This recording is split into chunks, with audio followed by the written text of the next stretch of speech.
Welcome to No Clip, the podcast that's like a book club for people who don't think that books reward them enough for being good at them. I'm Chad Rutherman. And I'm Andy Kinnick.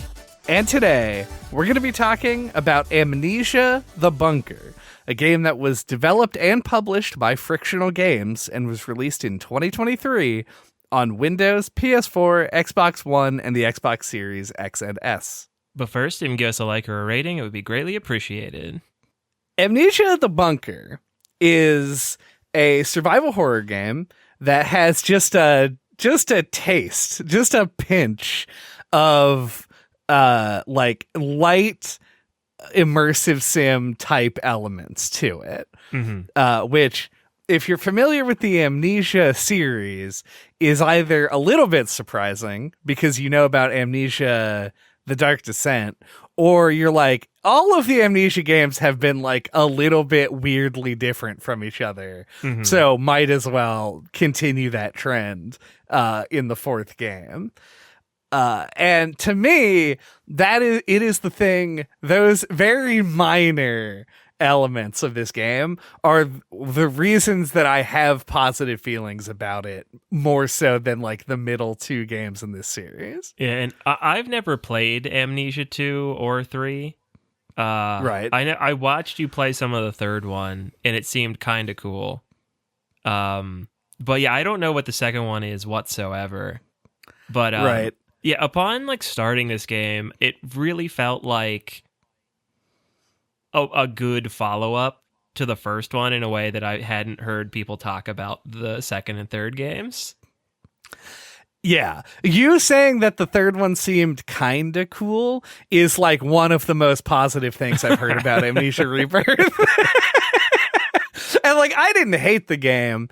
I also didn't finish it, so I clearly didn't love it either. And Machine for Pigs, which is the second one, has a cool name, but otherwise is flawed, though it's had a bit of a resurgence. I've played all the way through it, and I thought it was fine when I played it.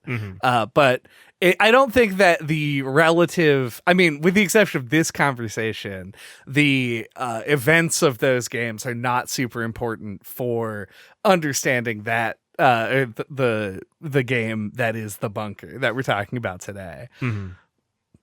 But I will say that I agree with you, though. I think that especially when you compare the entire franchise together, I think that the first and like the Dark Descent and The Bunker stand out above the others by a lot, just for being different in their own ways.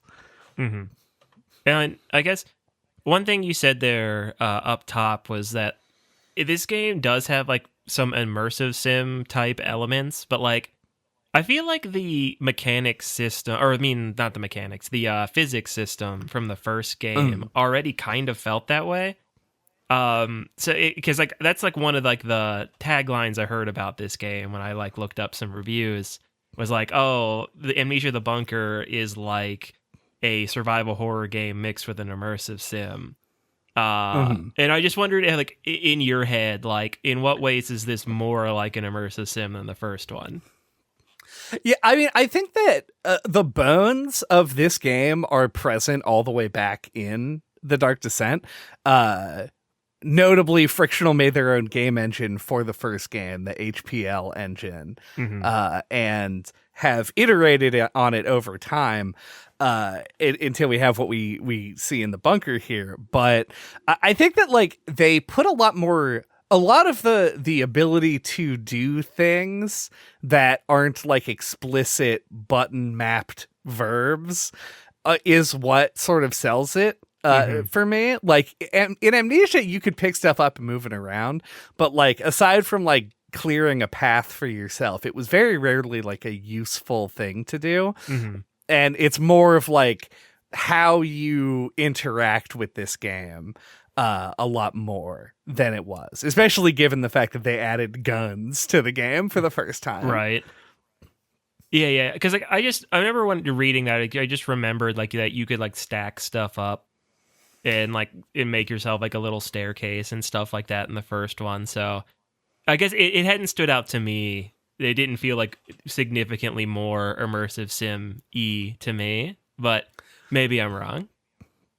No, I think that's fair. I think, like, if you played the two games, which essentially you did, like, I was going to say if you play them back to back, I mean, there's a couple of years between when you played The Dark Descent last and this game. But with only those two games in memory, it does feel very much like a pretty natural progression, I would say. Yeah. Then the first one is a bit more linear and has like a little bit more like classic puzzle kind of moments in a way that this one doesn't. So yeah, this one feels like the first one, but that little bit more modern. Right. Yeah, it has its own thing. But I do want to talk about, I guess, sort of that interaction. To get the setup out of the way. In Amnesia, the bunker, you play. I'm just gonna have to call it the bunker, and we're going to have to just understand that I'm not talking about the game that we played where the guy from Lord of the Rings walked around in an old bunker and went crazy and ate beans. Yeah, not the FMV game. Yeah, this is a different game than that. But it's a lot more descriptive than calling it Amnesia. So, so in the bunker, you are in, as you might imagine, a bunker. Say it's set in World War One. You play as a French soldier, and you are trapped in this bunker that has a generator that keeps the lights on.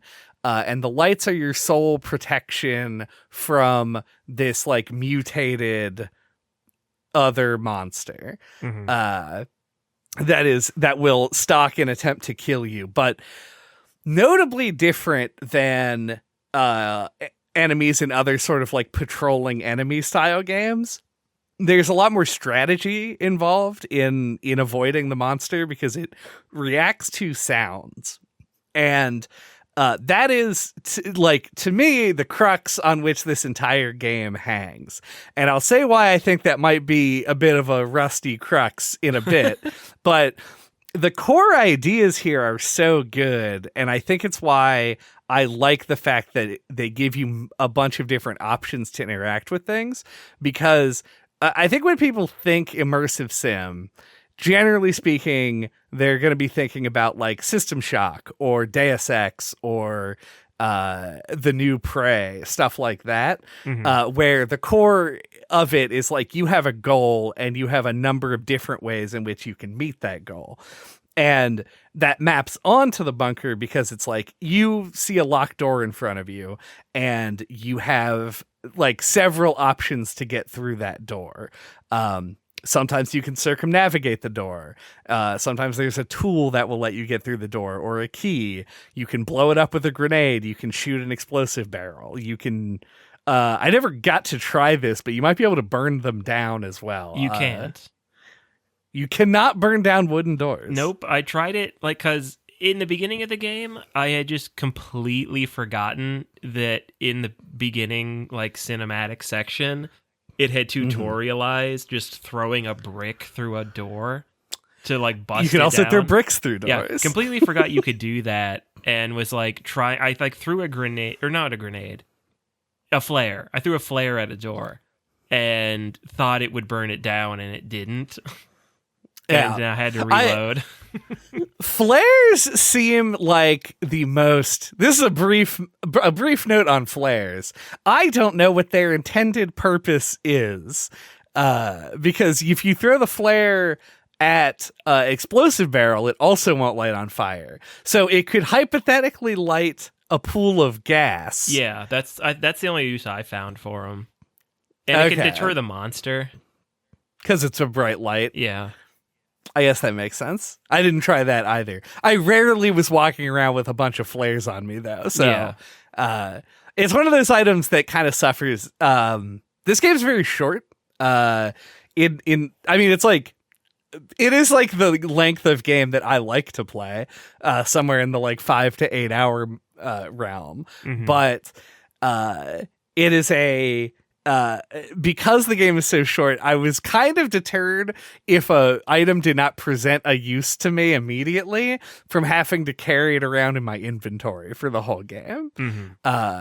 So like the gas grenades, which I did eventually find a use for, but it ended up not being that good.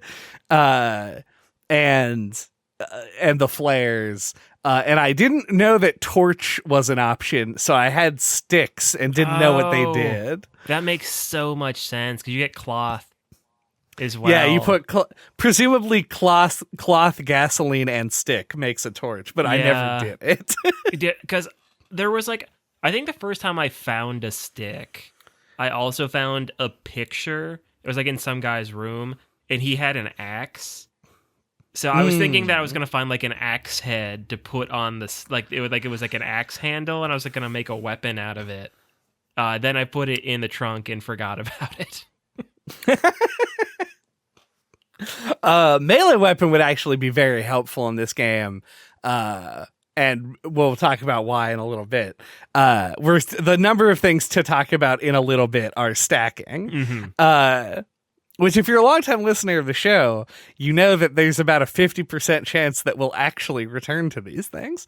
But yeah, so you have all of these different tools and options to take. And so I like that you can interact with things in different ways. And locked doors really are like the most common thing that you're going to be looking for a solution to, which is a bit unfortunate. There could have been more variety. Mm-hmm. But that coupled with the sound element means that if you choose to take an option that is louder, you have to also have a different plan. And that plan is most likely going to be, I'll throw the grenade and then I'm going to run all the way back to the safe room. Because I know that I can do that before the monster gets to me. And it's safe and effective if it wastes time and some of your generator fuel if you have any. So, but yeah, so it is like there are little plans that you can make to minimize noise or to maximize the usefulness of your tools. And I liked that interaction a lot. Mm-hmm. Yeah, I kind of wish that there was a way that the flashlight itself as well as like a crank flashlight that you have also makes noise. So yeah, like everything you have that's useful makes noise and can attract the monster. But I found myself kind of wishing it wasn't like an on-off switch. Like if you do anything, it's loud enough to attract the monster usually. Yeah. I kind of didn't like that. I wish there was a way to like kind of be a little smarter. Like if there was something that was a little bit more difficult to pull off that was quiet.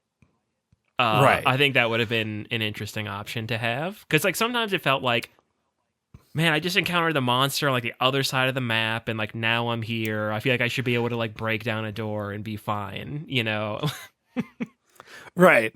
Yeah, and hypothetically, like the torch is probably similar to that option where it's like a quiet light source. Yeah. But it requires 4 items to it uses use gas, which you probably want to save for the generator. So right, unless you were me, in which case I'll explain in a second.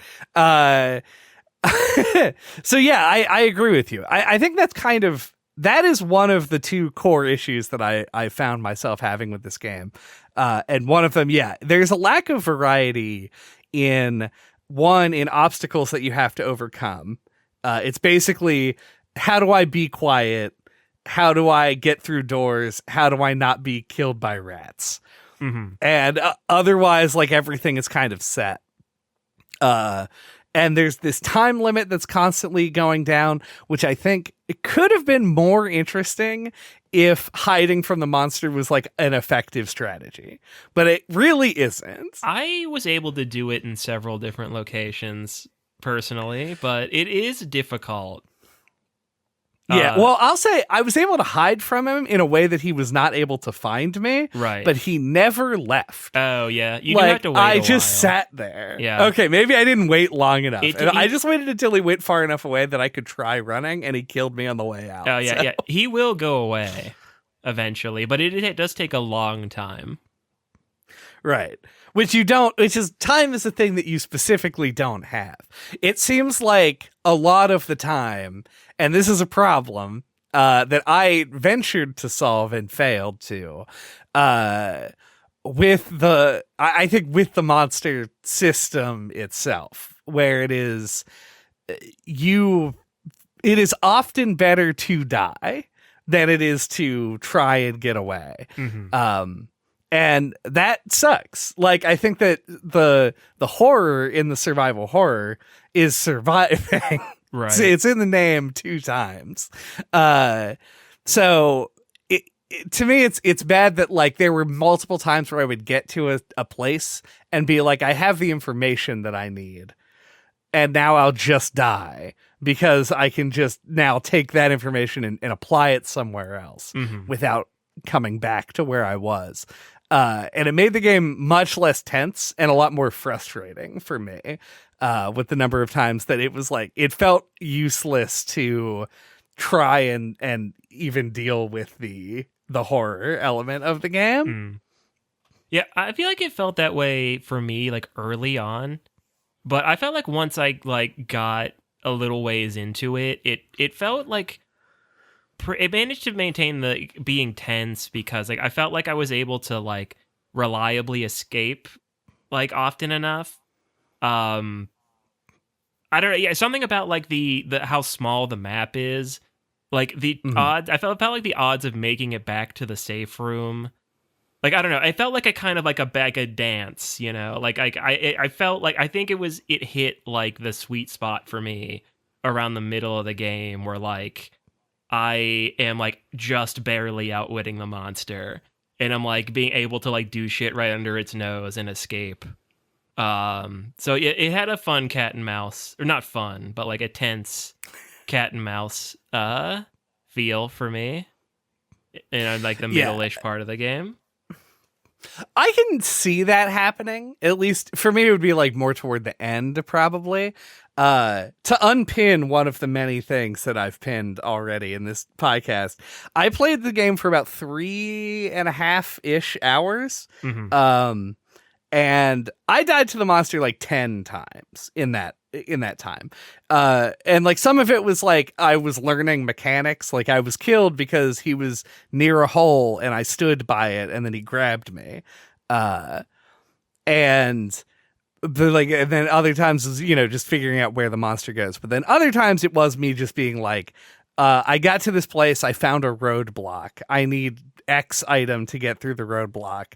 So rather than try and sneak away from the monster or run back, I'll just die and go back to my save, which was like a minute ago, and go back to it.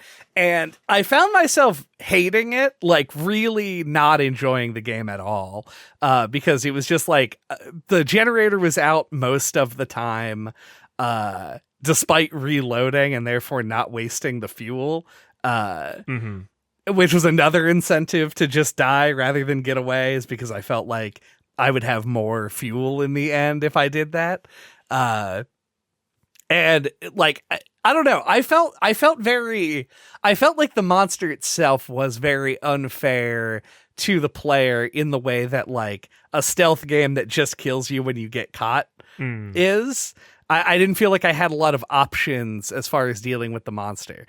And so last night at 11 p.m., I started the game over. Oh, wow.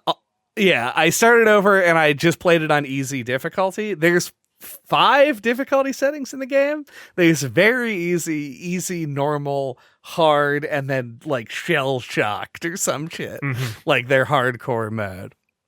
And so I dropped it from normal to easy. And the game, what would be... Imagine the amount of fuel canisters that you found in the game.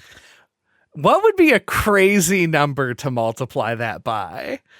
Would you say 5?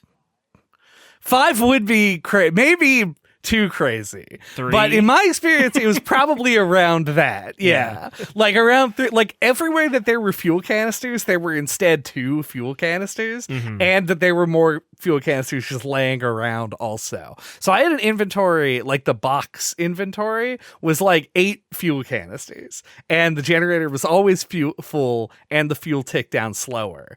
And then in addition to that, the monster didn't kill you instantly, which in my experience is what happens on normal.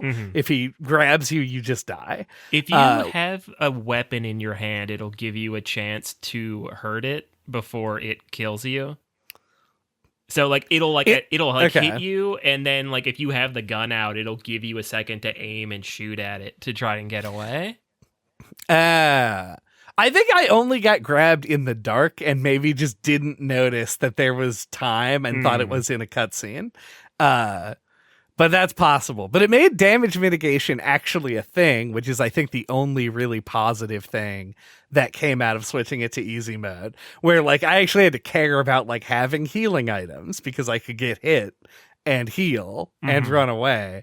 Especially like you're damaged and bleeding, and therefore you can lead rats. You leave a trail of blood.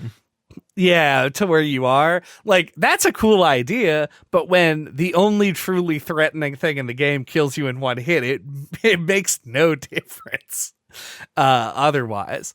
But yeah, so there's like, to me, I felt like there was a difficulty problem that lies somewhere between the game's actual easy and normal modes. So what I ended up doing, that I forgot about till just right now.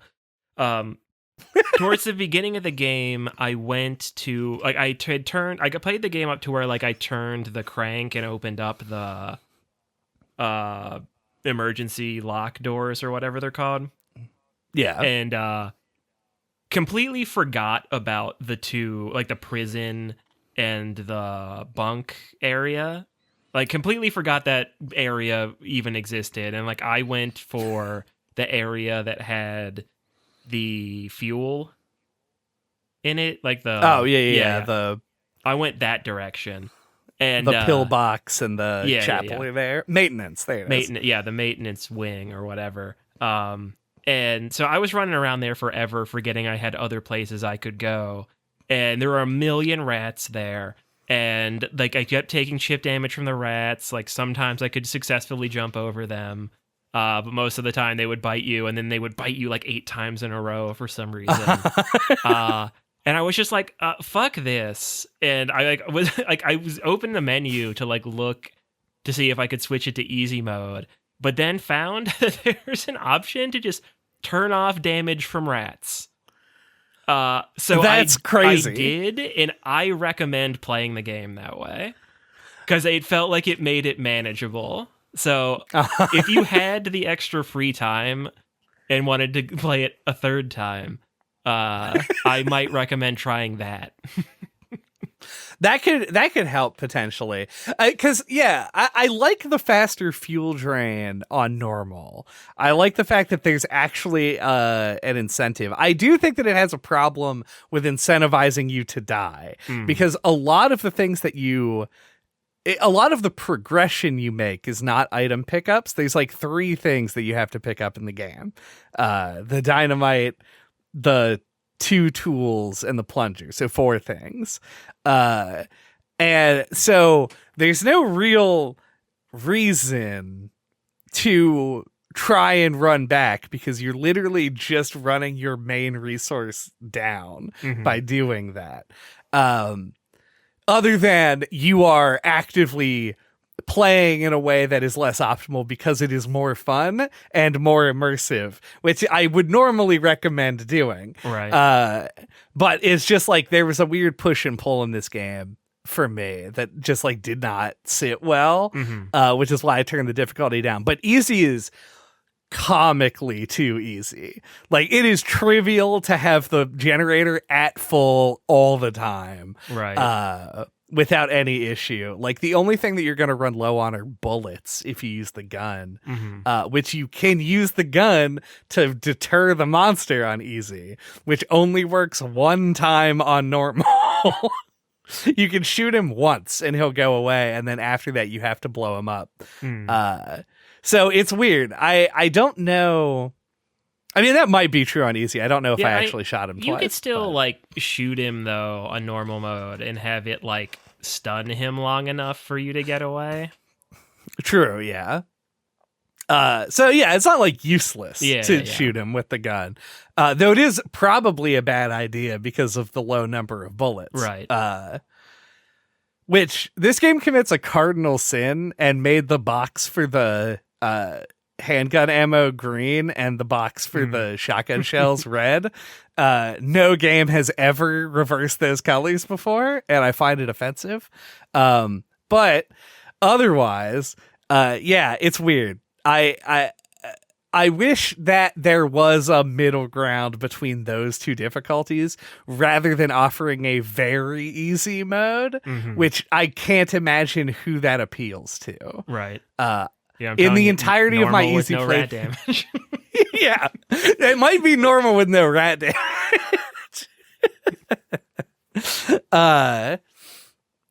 But yeah, because I died a bunch to the monster and played the game for 3.5 hours on normal, and on easy I beat the game in 2 hours, and I died twice, both to me blowing myself up. So yeah, I don't know. Yeah. I mean, I may have lucked out in like getting to the fuel area first, because like I also got like the wrench thing to get into that chained up area that had the empty wine bottles. Right. Yeah, so I could just like I didn't have that much trouble keeping the generator on most of the time. And so that probably also helped. Yeah, that was another thing, because I didn't get that until I was effectively done with the game. Like I think I picked up the bolt cutters, and then I finished the game within 20 minutes after that, because then I just went through the tunnels, got the detonator, and then did the end. There's the socket wrench. You can open that place because there's like a hatch on the side. You can open it with the socket wrench. You don't need the bolt cutters to get into the tunnels. No, I was talking about like the place where the wine bottles are. Oh, okay. Yeah, that's what I was talking about. Because I didn't remember there is a chain on that. So I guess you could, if you didn't notice the hatch, you might not have opened that till like the end of the game. That's true. I did not prioritize it because I was playing on easy and had an infinite amount of fuel. Right. I would prioritize it if I knew about it on normal, but on my 3.5 hours of normal, I had acquired 0 tools. I never completed a section. I found a note in my easy playthrough that was like, we recommend going to the communications to get the code for the arsenal. And I was like, I don't remember seeing this note on normal, so I may have like overlooked it or didn't read it because I was picking other stuff up or running away.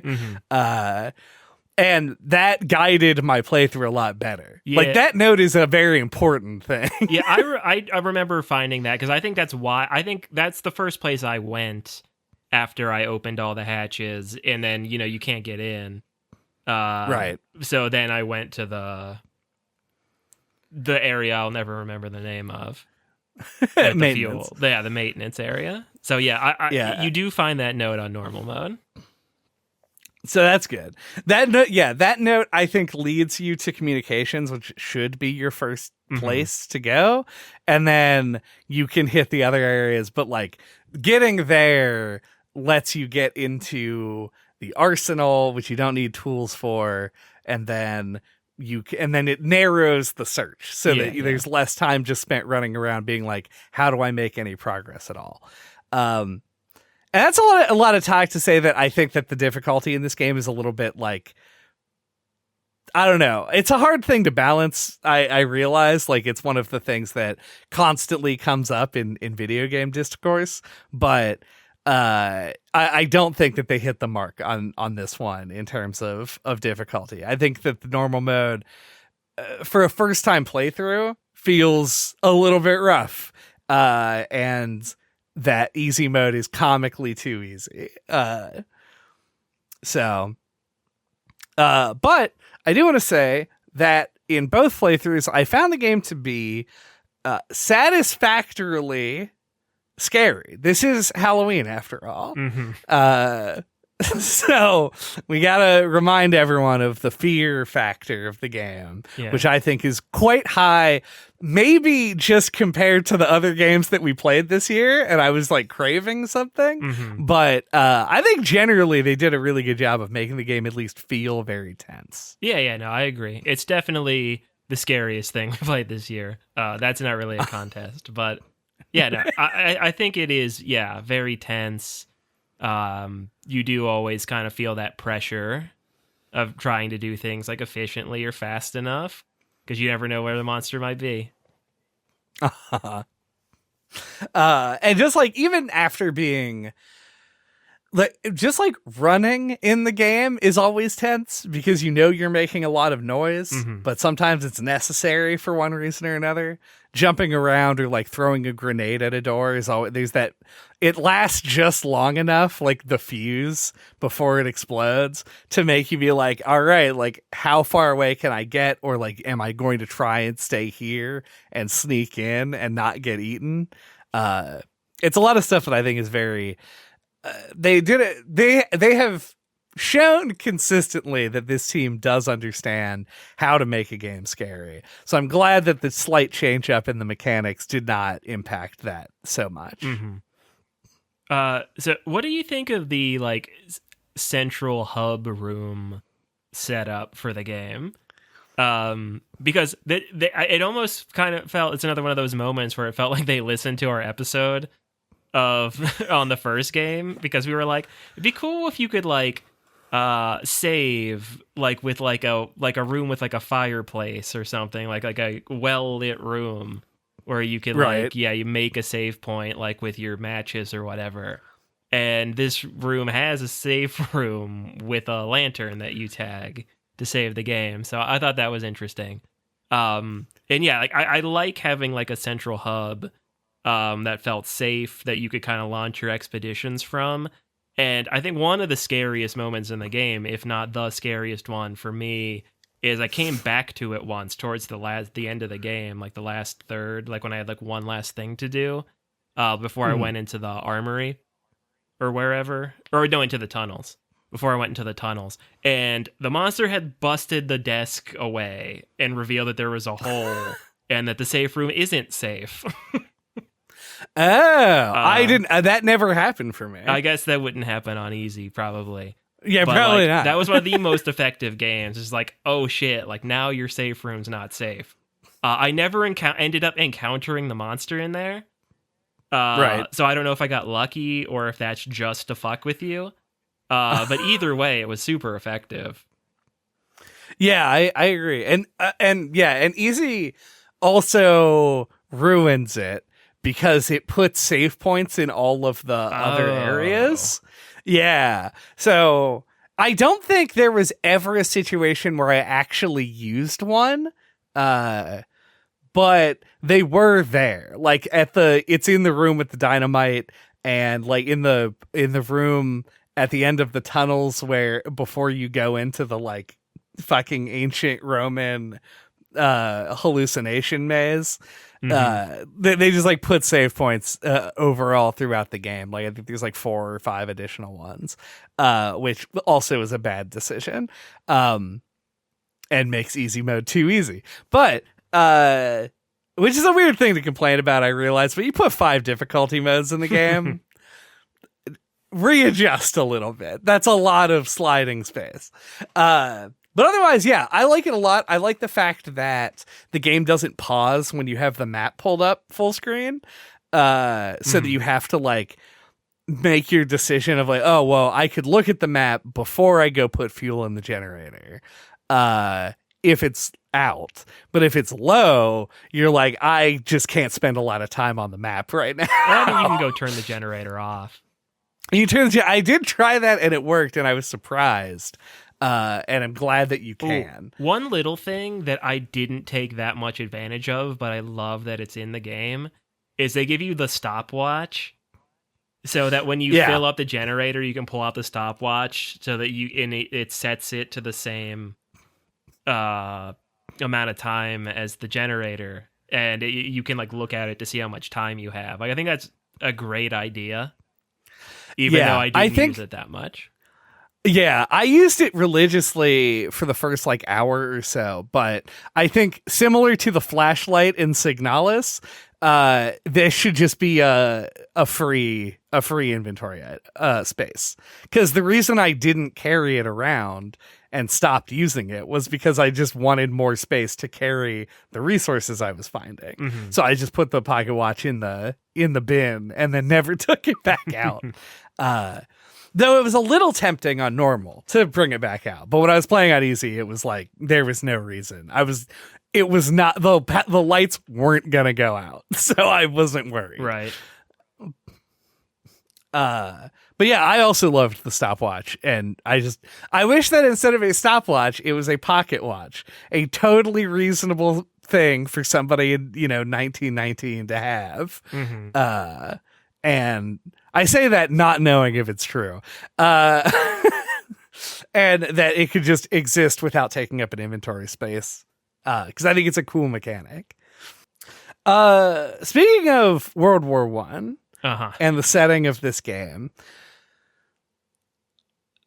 the game itself is 99% set in this, like, essentially a cave, right? Like, it has been dug out and sort of built into by people to make it habitable and to have stuff in it.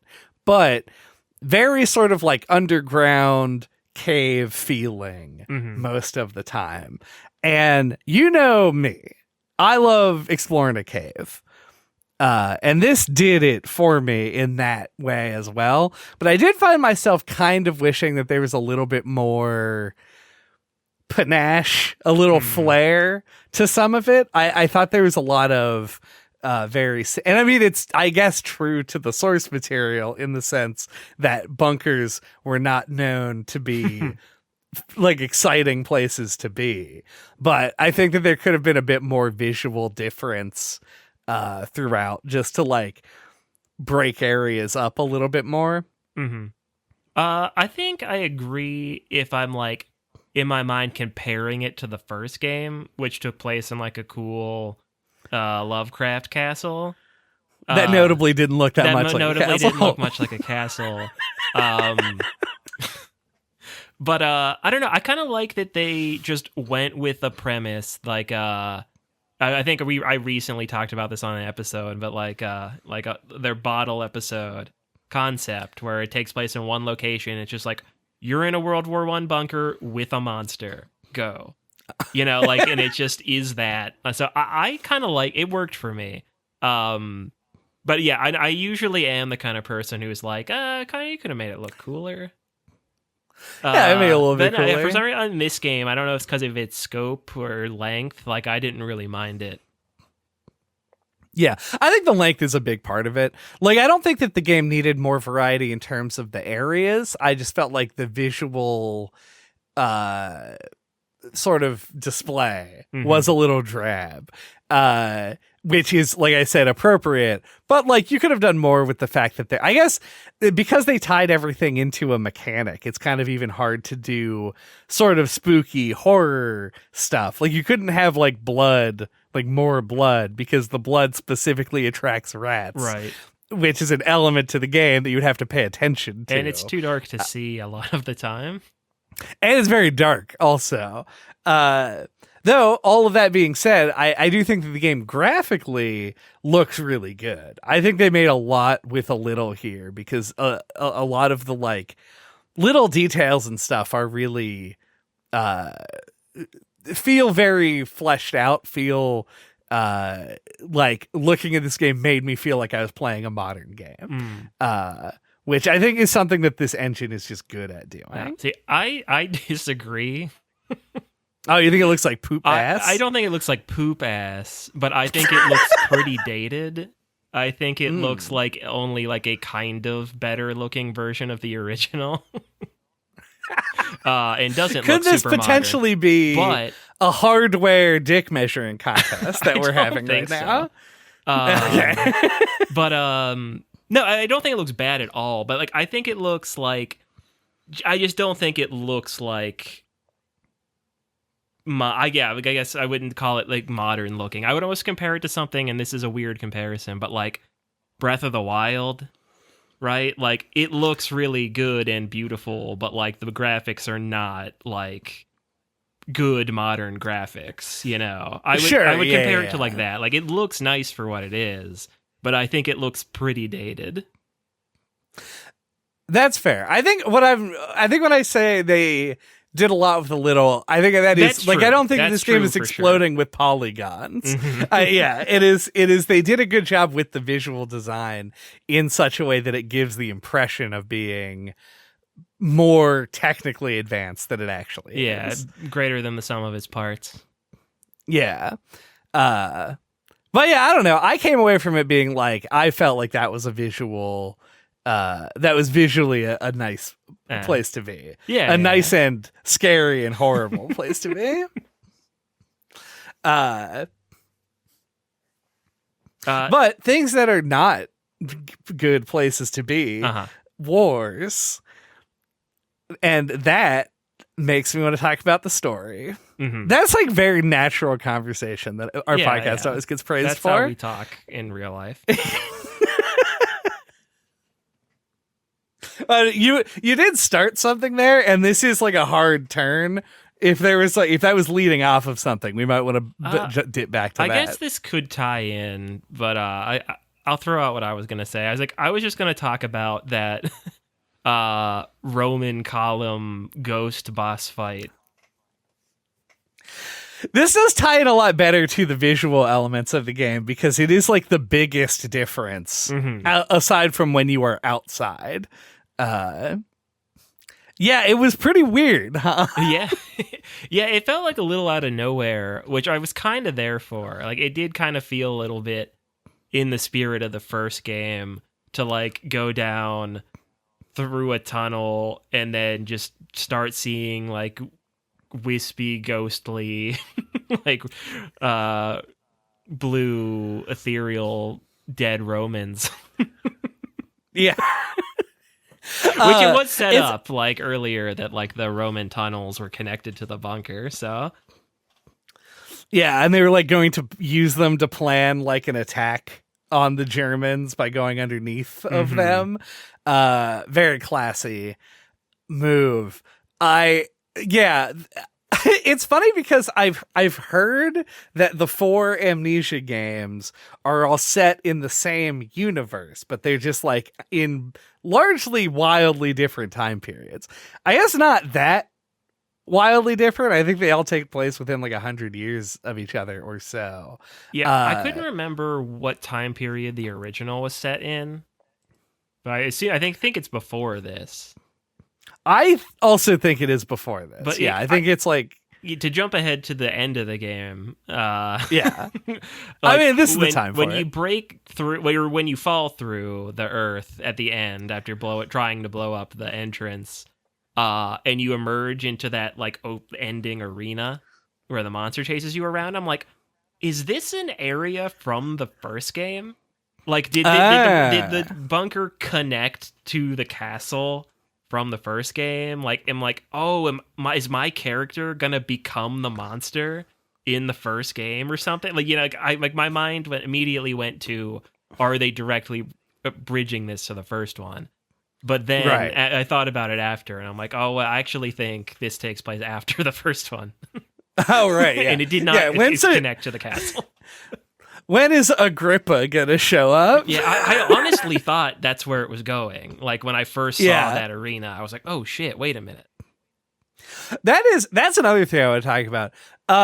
First of all, though, the boss fight with the soldier with the shotgun, that was weird. I don't really know how different. Did you kill him? First of all, no, I didn't even try. Okay, that's how you get the shotgun. In case you're wondering. Wow. I never found the shotgun, and I just thought I like overlooked something. I would not have thought it would have come from him, right? At all. I did kill him. On easy, it took like 3 shots. My mind to attack him. Right. My thought process was, that's just a guy. He's just a guy. That did not cross my mind. All the ghosts walking around. There were ghosts walking around, which is a little bit weird. But anyway, yeah. You're not weird for trying to shoot him. I just never even thought to do it. One of the only contexts where you're not weird for trying to shoot him is a okay sentence.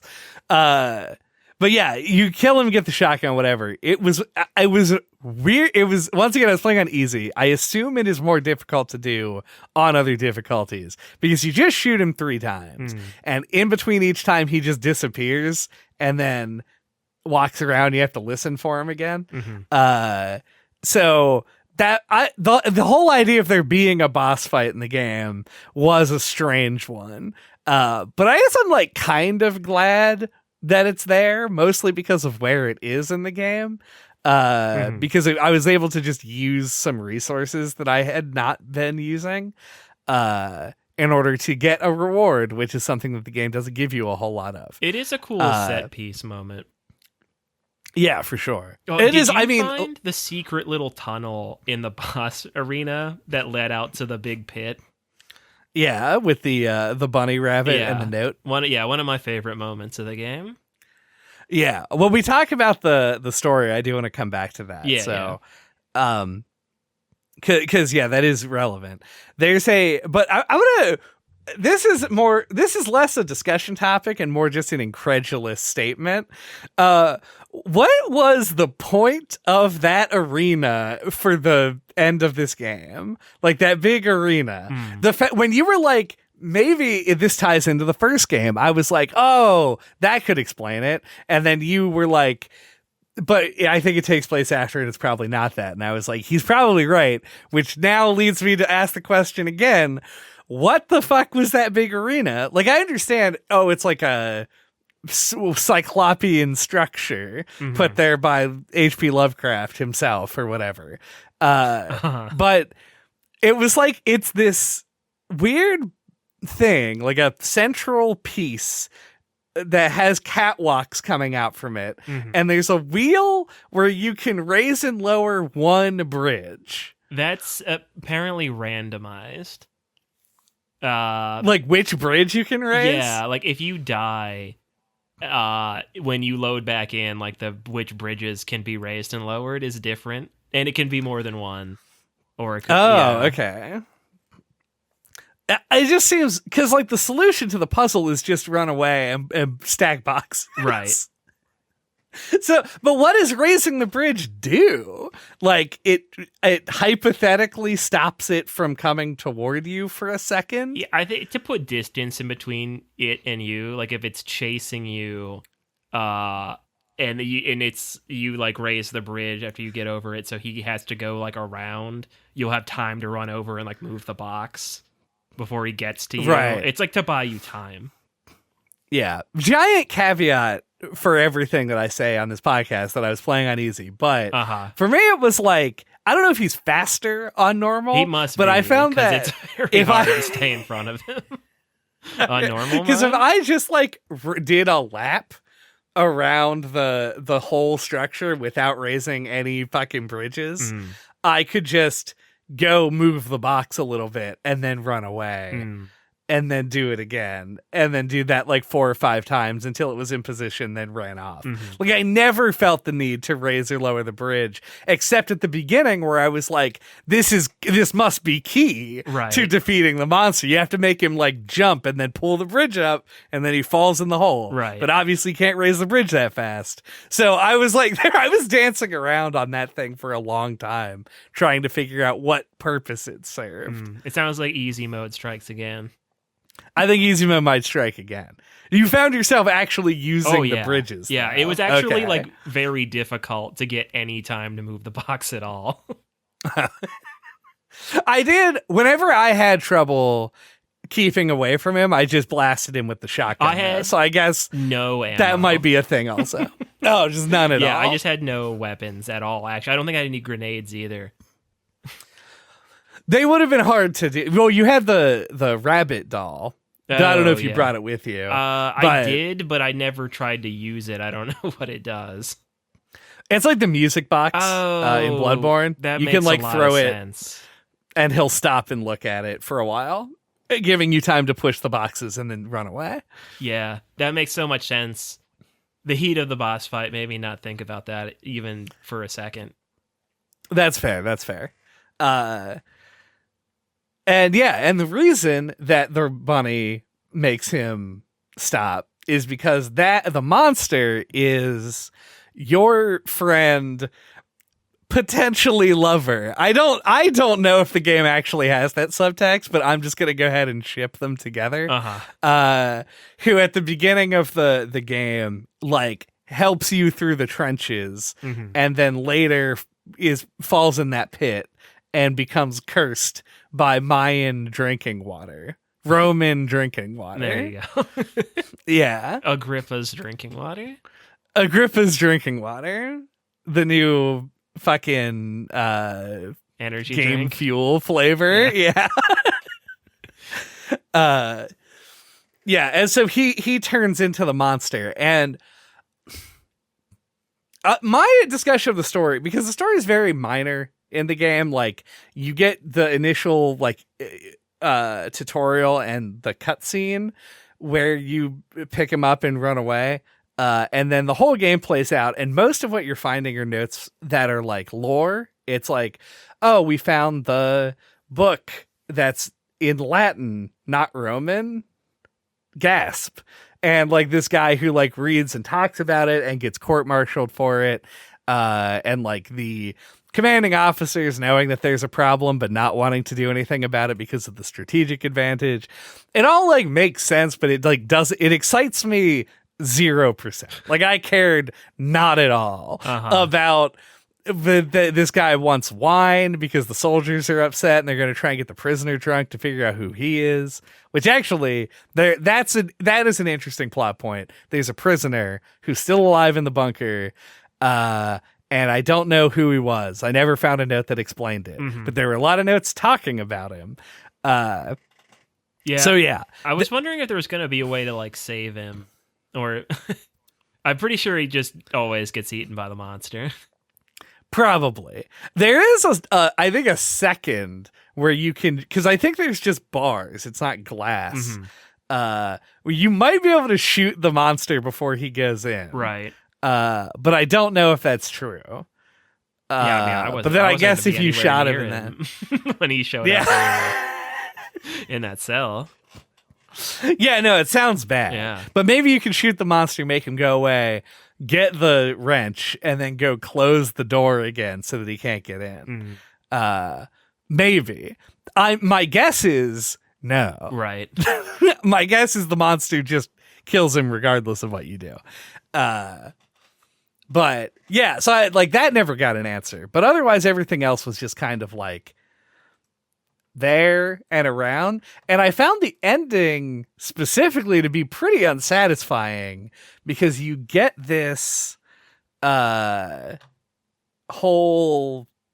thing with like that last note that you find that's voice acted and everything about him turning into the monster, and you're like, oh, this is the guy. And then you get the bunny, and then it's like, oh, maybe there's something here, maybe I can.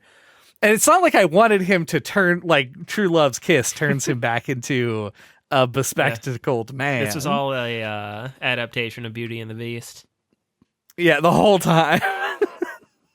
But I did want like there to be any interaction between the two, and there isn't. He just acts like he does the whole game, and then you leave, and then you fall in a hole, releasing the monster into the open world, and presumably turning into one yourself because you fall into that pit of water. That's my guess as to what the ending means. But like, to me, that's nothing. Like, you didn't really, nobody learned or grew, or even the opposite of it. They didn't shrink either. Like, you didn't become a gibbering madman from your experience in the bunker. And probably would have gone on to live a normal life had you not fallen into the hole. So yeah, I don't know. It just really didn't do it for me narratively, which is, I guess, fine. Yeah. I can agree with the ending. I think the ending could have used something else. Definitely on the same page there, but I don't know. The rest of the story like kind of worked for me. Like, once again, the whole like bottle episode thing. Like, your character, of course, has to get amnesia, and like he's been like in a coma or something for like a couple of weeks, or I don't remember how long, before he wakes up, and like all this stuff is transpired in the bunker while he was unconscious. So like I think just that angle made it really interesting, like that kind of like all like finding all these notes and like finding out how it progressed. And it's nothing like particularly like good storytelling, but like I like those details about like the guy with the wine, and then you find all the wine bottles locked up and then you can use those mechanically. Like that kind of stuff is cool. So yeah, like it's nothing amazing, but like I don't know. I was digging on it well enough. Yeah. I do think a lot of the backstory notes that you find and the photographs and things like that are specifically there to provide a mechanical purpose. They guide you where you need to go. They tell you what you might find in places, and they tell you what not to do. And I think that those are all well done. I just felt like the narrative content behind it lacked a lot of punch for me. Yeah. And I only even bring it up because this is the same way that the narrative is told in The Dark Descent, until you find Agrippa, who we both agree kind of sucks as a character. But the narrative of The Dark Descent I felt was compelling. The fact that your character has amnesia in this, I will let slide because it's part of the Amnesia franchise, but very irrelevant, hyper irrelevant to this game. You never have to make a decision based on information you don't have, Right. because of your amnesia. But like, I don't know. I just wish that there was a little bit more of the Lovecraft stuff that is ostensibly what Frictional is like all about. But I think that like I want to emphasize, I don't think it's a big deterrent because I think that the core of this game, the horror comes through really strongly. It just isn't in the same way that the other Amnesia games have traditionally gone. Which maybe they wanted a change of pace. For me, playing a Frictional game is a change of pace because I don't get to see their games a lot because they've only made like 7. So, yeah, that's all. Do we have... Is there any use for the flare thoughts? Are there any use for the flare thoughts are... I actually liked this game quite a bit. I didn't, with the caveat of turn on no damage from rats mode. But yeah, I hadn't heard of this game. Like I guess I don't really follow Frictional games very closely. I didn't know this had come out until you told me about it. I didn't really have very many expectations for it. And like it being shorter, like I was curious to see like what they would do with that. And I actually think I enjoyed that it was like a shorter, brisker experience. I felt like one of the things about the first Amnesia that I thought brought it down was that it just kept going. It was a little too long. So I think this formula works well in a short burst like this. Yeah, I like a lot of the expansions to the mechanics. Like I like that we still had a light source mechanic, but it was different. You had like the wind up flashlight. And like, yeah, it ties into that whole concept of making noise being how the monster finds you. So like all of the things you can do make noise. Like I think that all works really well. I liked the safe room. There were a couple of cool set piece moments. It was at the lookout or whatever. There was that area where you could see out over the battlefield. Like that was a cool set piece where there's like the dead officer in there. The pillbox, yeah, the pillbox. That's it. That was cool. Yeah, getting into the pit, the whole Roman ghost area. So some standout stuff. Like, and yeah, I kind of agree. Even though I felt it less strongly, like could have been a bit more of that. Could have leaned into some of the Eldritch stuff a little bit more. But yeah, I like that they went for something different. Like the World War I setting feels unique. But yeah, I like leaning into that concept of being trapped in a bunker with a monster. Like that's like, so I think the best horror concepts are often something simple like that. So I think it worked pretty well. I think just the rough edges that come from I think the two of their games I've played so far. So, yeah, I thought it was a pretty cool experimental little follow-up to the first game. Yeah, I think you sort of nailed it on that. I really like the fact that this game is so compact. I like the idea of making sort of runs out to places and then back to the safe room. As a concept, I like how the noise mechanic interacted with like every other interactable object that you had, where everything that you did, you had to make a consideration as to whether or not you would then have to take some kind of defensive action.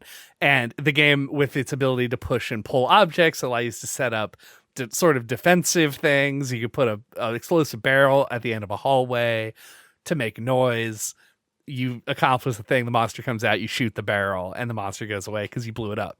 Like, that core game design is really, really strong. And I like that they went with it. I like that they went in a totally different direction than with the other games, in terms of you now do have a way to fight back. And fighting back is like a core element of the game. And then still keeping the runaway mechanic and maybe toning down the stealth, which gets it's a little overplayed in the genre. That all being said, I definitely hit a rough spot in this game. I felt like my famously low level of patience made it so that I didn't want to throw myself into the game loop as hard as would have been most effective. Like, I would have been more afraid and more engaged with the game if I felt like there was at all a chance for me after I had done the same thing 3 times and then was going to do it again. And I was like, well, I hope that I'm able to actually run away this time and not die in one hit. And I do think that the tiers of difficulty are a bit like, it goes from infant mode to baby mode to too hard for me to play, which seems like an enormous jump in a lot of ways. So yeah, I think there's difficulty here for me to like really love it, but I do really like what it was doing. I like the ideas, the core ideas of it a whole lot. And I like the fact that they made it so compact, that they were able to get a lot out of a single environment. And so I end positively on this, but like with a whole lot of baggage attached to that. So take it what you will. This one's not a clear thumbs up or thumbs down for me. But thank you for listening to No Clip this week. What are we talking about next time? Next time, don't worry, we've heard your clamoring. You've been saying, it's been too long. Can we get more games named after a woman whose name starts with an L? And by golly, you get one more. We're finally going to close the theme out that we started in fucking September with Loretta, a game that I don't know that much about, but is like an adventure game style game. Yep, by popular demand. No, this was the one of those 4 games I knew the least about, so I know next to nothing about it. So, and that's the way I like it.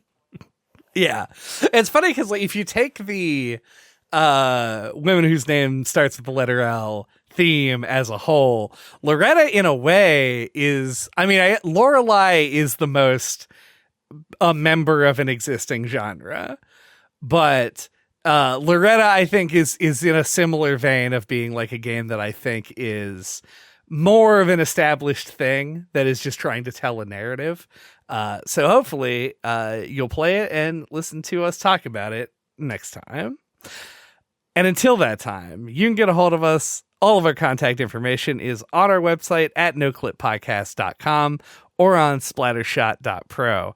There you can find links to our email address, our Twitter account, the Discord server where we talk about the games that we've talked about, and take suggestions for new games to talk about. And I've been streaming weekly on Twitch. Once again, if this is an episode that you listen to way in the future, I may have stopped by then. I don't know. But I have stream announcements also on the Discord. And you can find the link to the YouTube channel. And you can listen to all of our old episodes, including the ones that we did on, big surprise, Amnesia, The Dark Descent. Outlast. All of the other Halloween games from this and previous years. Mm-hmm. We have no shortage of those. Yeah. As well as Prey from Fan Brewery 2 years ago as an immersive sim in the more traditional sense. You could check out. Push an explosive barrel in front of the subscribe button to blow it up. Push a big box over the comment section to buy you precious seconds so that the people in the comment section don't burst out of your monitor and attack you. And use the bolt cutters to open that gate so you can ring that bell. Sound the bell of war. All right, we're done? War were declared. Ba-da-ba-ba-da-da. Wow.